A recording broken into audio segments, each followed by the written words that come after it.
রাধে রাধে ভক্তবৃন্দগণ, আমাদের জীবনের সবচেয়ে বড় ভয় কি জানেন?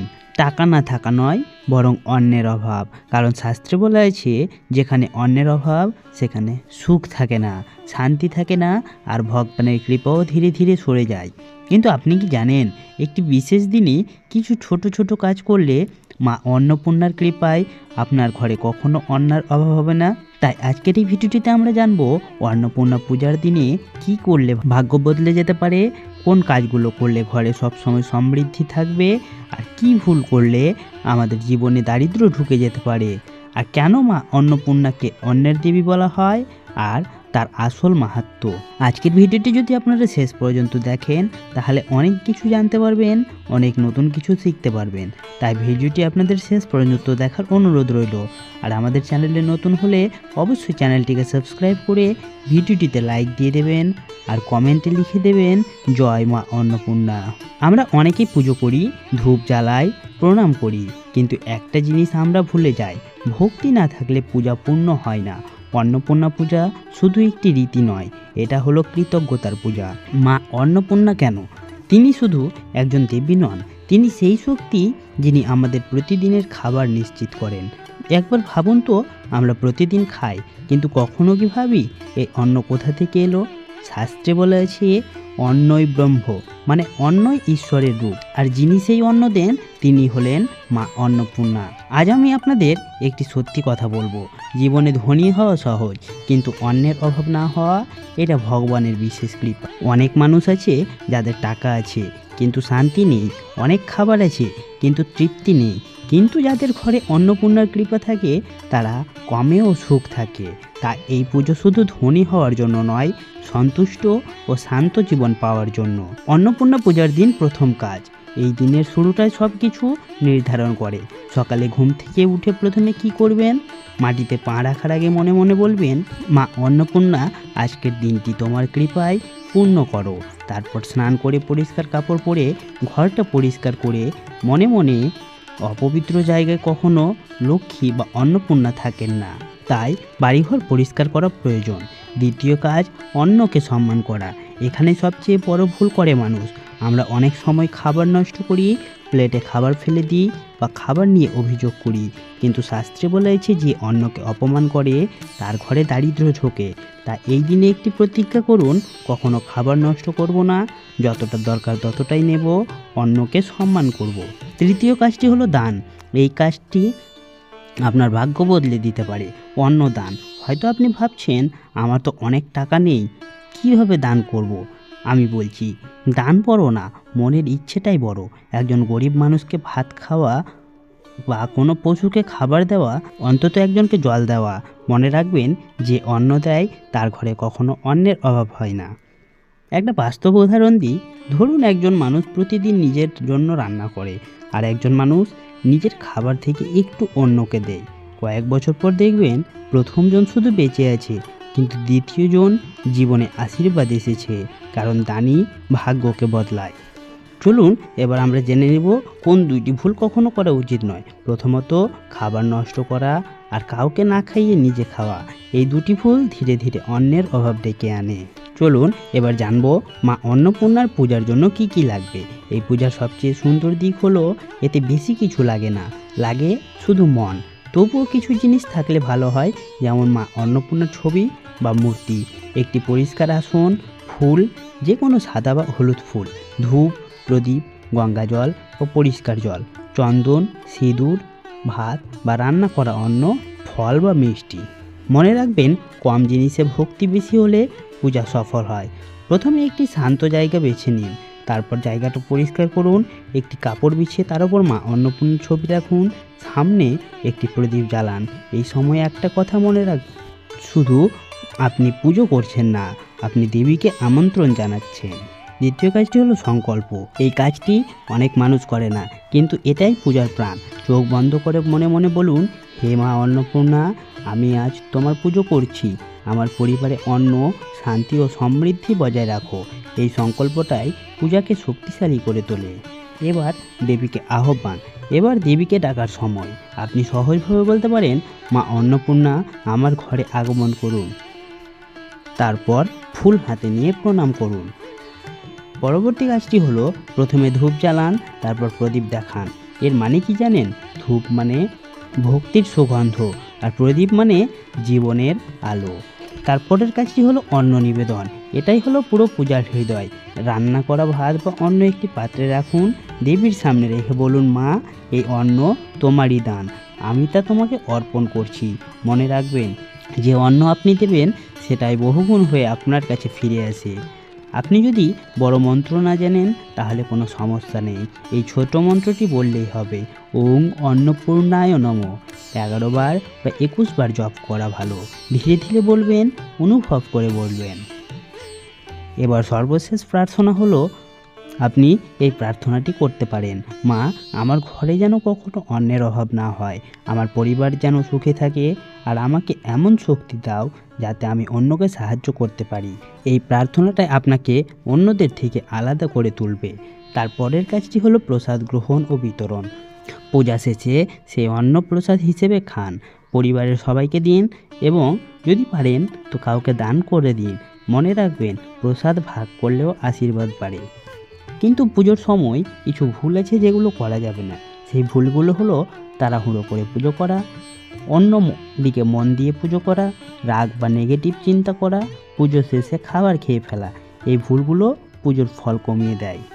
অনেকে ভাবে পূজা মানে শুধু নিয়ম পালন, কিন্তু আসল সত্যি হলো পূজা মানে নিজের মনকে বদলানো।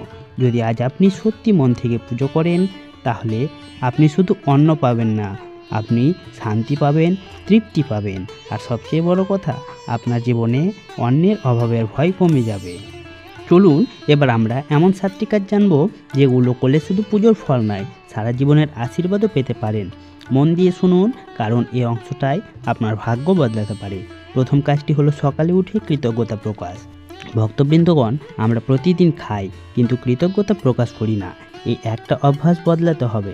সকালে উঠে বলতে হবে, ধন্যবাদ মা, আজও তুমি আমাকে অন্ন দিলে।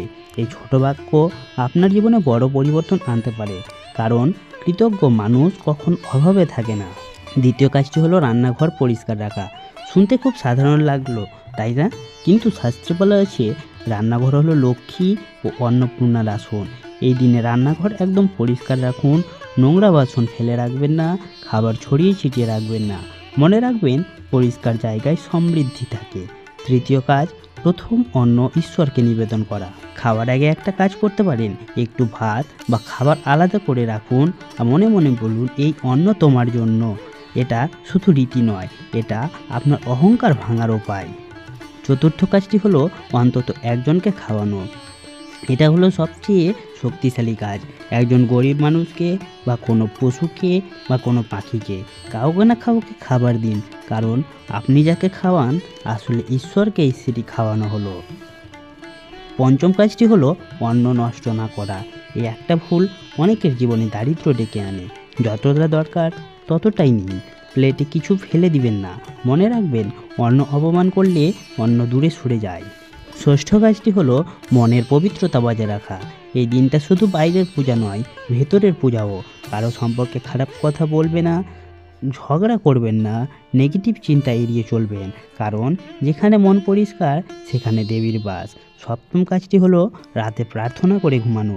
দিনের শেষে ঘুমানোর আগে চোখ বন্ধ করে বলুন, হে মা অন্নপূর্ণা, আজকের জন্য আপনাকে ধন্যবাদ, আগামী দিনেও আমার ঘর ভরে রাখুন। এই প্রার্থনাটাই আপনার জীবনে সুখ ও শান্তি এনে দেয়। চলুন আমি এখন আপনাদের একটি গোপন কথা বলছি। অন্নপূর্ণার কৃপা শুধু পূজায় আসে না, এটা আসে অভ্যাসে। মানে আপনি যদি সারা বছর এই অভ্যাসগুলি করে রাখেন তাহলে আপনার ঘরে কখনো অভাব হবে না।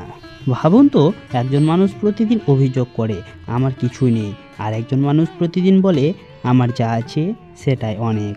কয়েক বছর পর দেখবেন দ্বিতীয় মানুষটি বেশি সুখী, বেশি সমৃদ্ধ, কারণ সমৃদ্ধি আগে বনে আসে, তারপর জীবনে। ভক্তবৃন্দগণ, চলুন এবার অন্নপূর্ণা দেবীর মাহাত্ম্য জেনে নেব। অন্নপূর্ণা দেবীর মাহাত্ম্য, কেন তাকে অন্নের দেবী বলা হয়? ভক্তবৃন্দগণ, অন্নপূর্ণা শব্দটির অর্থ হলো যিনি অন্নে পূর্ণ, যিনি সকলকে অন্নদান করেন। সংস্কৃত ভাষায় অন্ন মানে খাদ্য, আর পূর্ণা মানে সম্পূর্ণ বা পরিপূর্ণ। অর্থাৎ মা অন্নপূর্ণা হলেন সেই শক্তি যিনি আমাদের জীবন ধারণের জন্য প্রয়োজনীয় খাদ্য সরবরাহ করেন। অন্নের গুরুত্ব শুধু খাবার নয়, জীবন। শাস্ত্রে বলা হয়েছে অন্নম ব্রহ্ম, অর্থাৎ অন্নই ব্রহ্ম, অন্নই ঈশ্বর। এর মানে কি? এর মানে হলো আমরা যে অন্ন খাই সেটাই আমাদের শরীর গঠন করে, শক্তি দেয়, জীবন দেয়। যদি অন্ন না থাকে জীবন থেমে যাবে, শরীর দুর্বল হয়ে যাবে, মন অস্থির হয়ে যাবে। তাই অন্নকে শুধু খাবার হিসেবে নয়, একটি দেবত্ব হিসেবে দেখা হয়। আর এই দেবত্বের রূপে হলেন মা অন্নপূর্ণা। মা অন্নপূর্ণাকে সাধারণত দেখা যায় এক হাতে অন্ন ভরা পাত্র, অন্য হাতে দান করার চামচ। এই রূপটি খুবই গভীর অর্থ বহন করে। পাত্র মানে অন্নের ভাণ্ডার কখনো ফুরবে না, আর চামচ মানে তিনি সবার মধ্যে সমানভাবে অন্ন বিতরণ করে। এখানে একটা গুরুত্বপূর্ণ বিষয়, মা শুধু ধনীকে নয়, গরিবকেও সমানভাবে অন্ন দেন, অর্থাৎ মায়ের কাছে সবাই সমান। এখন আসি সবচেয়ে রহস্যময় গল্পে। একদিন মহাদেব শিব বললেন, এই পৃথিবী, এই বস্তু জগৎ সবই মায়া। অন্ন, ধন, সম্পদ এসবের কোনো বাস্তব মূল্য নেই। এই কথা শুনে মা পার্বতী রেগে গেলেন, কারণ তিনি জানতেন অন্ন ছাড়া জীবন অসম্ভব। অন্নই হলো জীবনের ভিত্তি। তাই মা সিদ্ধান্ত নিলেন তিনি পৃথিবী থেকে অন্ন সরিয়ে নেবেন।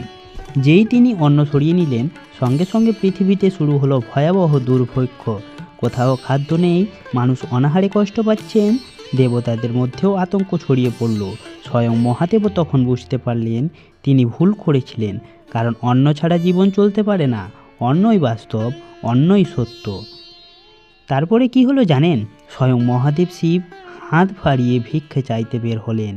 এটা ভাবা যায়, যিনি মহাদেব, যিনি ভগবানদেরও ভগবান, তিনি আজ ভিক্ষুক। আর তখনই কাশীতে মা অন্নপূর্ণা আবির্ভূত হলেন। মা অন্নপূর্ণা তখন শিবকে অন্নদান করলেন। এই দৃশ্যের গভীর অর্থ আছে।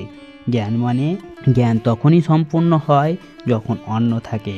আধ্যাত্মিকতা তখনই সফল হয় যখন শরীর বেঁচে থাকে। অর্থাৎ অন্নই জীবনের ভিত্তি, অন্নই ধর্মের ভিত্তি। এই গল্প আমাদের কি শেখায়? কখনো অন্নকে অপমান করা উচিত নয়। খাবার নষ্ট করা মহাপাপ। যে অন্ন দেয় সেই ঈশ্বরের সমান।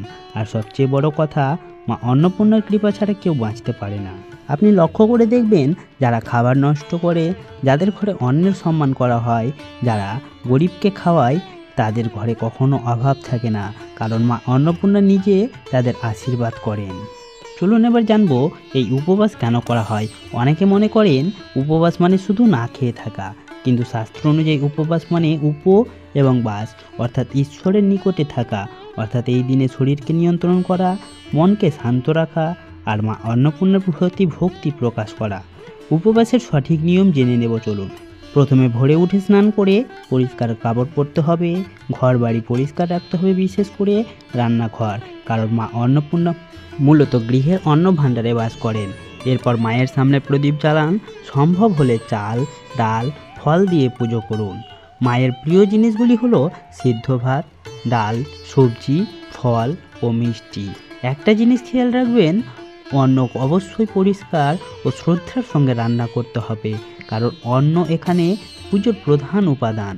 এবার চলুন আমরা জেনে নেব এই দিনে কি কি খাওয়া উচিত নয়। এটা সবচেয়ে গুরুত্বপূর্ণ।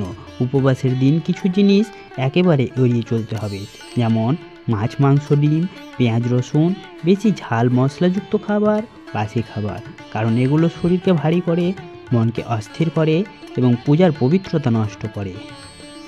তাহলে কি খাওয়া যাবে? অনেকে ভাবেন উপবাস মানে একেবারে না খাওয়া, কিন্তু অন্নপূর্ণা পূজায় সাত্ত্বিক আহার করা যায়, যেমন ফল, কলা, আপেল, পেঁপে, এইসব, দুধ, দই, লুচি বা রুটি নিরামিষভাবে, খিচুড়ি, পেঁয়াজ রসুন ছাড়া এবং সেদ্ধ খাবার। কেউ চাইলে শুধুমাত্র ফল খেয়ে উপবাস রাখতে পারে।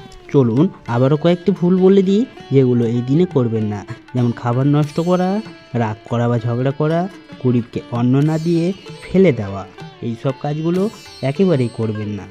আপনি যদি চান আপনার ঘরে কখনো অন্নের অভাব না হোক, পরিবারে সুখ ও সমৃদ্ধি বজায় থাকুক, তাহলে আজ থেকে অন্নকে সম্মান করুন এবং মা অন্নপূর্ণার নাম স্মরণ করুন। আর ভিডিওটি ভালো লাগলে অবশ্যই একটি লাইক করবেন, আপনার পরিচিতদের সাথে শেয়ার করবেন, আর এমনই ধর্মীয় ও রহস্যময় ভিডিও পেতে চ্যানেলটি সাবস্ক্রাইব করবেন। আর কমেন্ট বক্সে ভক্তি ভরে লিখে যাবেন, জয় মা অন্নপূর্ণা।